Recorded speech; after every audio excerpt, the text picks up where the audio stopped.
Amics i amigues, el negre del mes de febrer. Ja sabeu que de tant en tant ens agrada sortir a fora, una mica més lluny d'aquí. Ens anem a França, a la zona del Beaujolais, per tant, nord de la ciutat de Lió. Estem parlant d'unes 6 hores d'aquí al nord, tampoc és tan lluny. Ens agrada molt aquesta regió perquè allà treballen la varietat Gamay, una varietat negra, afruitada, fluida, fresca. Això és un petit celler que es diu Domaine de Morières, que està en una dominació d'origen dins del Beaujolais, que es diu Moulin à Vent, que seria com una zona mica més de prestigi.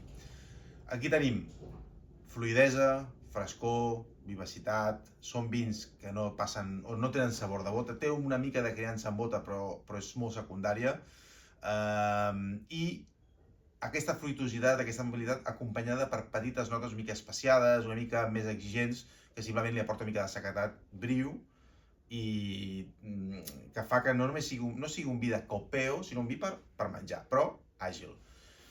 Per menjar què? Doncs des d'embotits, carns fredes, però també, per què no, algun plat més d'ara d'hivern, quan busques un vi que no sigui pesat, val?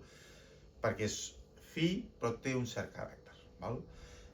Temperatura de servei important, baixar-la una mica, és a dir, 16, 17, 16, o sigui, una mica de frescor en el vi. I és un celler, allà no l'he dit, és 2020, és un vi que té una certa evolució en ampolla, això li dona un puntet de complexitat ideal per menjar.